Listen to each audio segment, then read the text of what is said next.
Bonjour et bienvenue pour cette 278e édition de Un jour un comics, l'émission d'originalcomics.fr qui vous présente les meilleures les meilleurs comics en VO, disponibles à la nouveauté sur originalcomics.fr. Aujourd'hui on va vous parler du dernier chapitre de Dead No More, The Clone Conspiracy, la série événement de Spider-Man, des couvertures de Gabriel et de Lotto, un scénario de Dan Slott et des dessins de Jim Cheung. Je voudrais signaler que Jim Cheung a fait une véritable prouesse puisqu'il a dessiné l'ensemble des 5 numéros et que il a dessiné, donc il y a 20 pages par numéro, ou 22, ça vous fait un peu plus de 100 pages de Jim Cheung et c'est absolument génial d'avoir le même dessinateur sur l'ensemble de la mini-série. Ça nous fera un très beau relié. Alors je vais pas trop vous spoiler parce que tout simplement c'est la fin et que voilà, c'est absolument magnifique. Jim Cheung a fait un travail de dingue et j'adore quand il y a le même dessinateur du début à la fin, parce que surtout quand il a ce niveau, et comme je le dis souvent, Spider-Man mérite le meilleur. Je pense qu'il faudrait que Spider-Man et les X-Men aient toujours, tout le temps, tous les mois, les meilleurs dessinateurs. Et ce qui va devenir le cas, hop, ça c'est X-Men Prime, vous voyez, qui va sortir très vite. Une petite publicité. Voilà, donc je vais pas vous montrer tout à fait les dernières pages parce que je vais pas vous spoiler. Hop, je vous montre une petite pub pour Inhumans Prime également. John Bonmeyer, couverture magnifique de John Bonmeyer. Voilà. Donc je vais pas trop vous spoiler. Simplement, qu'est-ce que je peux vous dire?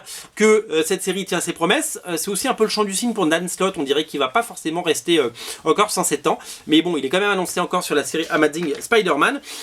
Sachez que à l'issue de cette série, il y a un one-shot qui s'appelle The Clone Conspiracy Omega, avec Mark Bagley au dessin, avec Stuart Immonen. Donc ça, faudra pas le rater également. Il est disponible sur originalcomics.fr. N'oubliez pas, donc après ce numéro, après le numéro 5, il y a un one-shot et qui va réintroduire la série Spider-Man. Alors la série Spider-Man ne repart pas au numéro 1, elle continue à partir du numéro 25, qui est un numéro de 100 pages. On voit l'arrivée du dessinateur qui s'appelle Stuart Immonen. Les premières pages sont absolument magnifiques. Donc vous pouvez recommencer à lire Amazing Spider-Man à partir du 25. Le 25 et le 26 sont déjà sur originalcomics.fr. Donc ça c'est l'avantage. Donc Spider-Man va devenir bien. Donc après Jim Cheung, c'est bien d'avoir Stuart Immonen, 2 méga stars et 2 dessinateurs de génie sur Spider-Man d'affilée. C'est quand même du plaisir et je pense que l'intérêt va repartir.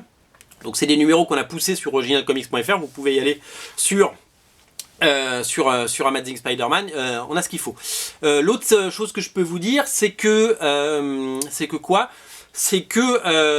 il va y avoir plein de nouvelles séries sur Spider-Man suite à ça. D'abord Ben Reilly, Scarlet Spider va avoir droit à sa série. C'est Peter David qui scénarise et c'est Mark Bagley qui dessine. Et une nouvelle série va arriver à partir du mois de mai chez Marvel. Ça va s'appeler Peter Parker, The Spectacular Spider-Man.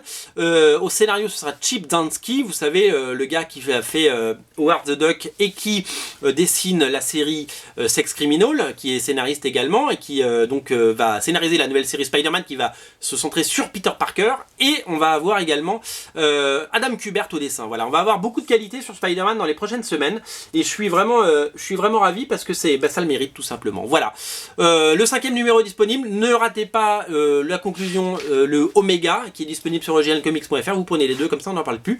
Et puis nous on se retrouve très vite. Salut.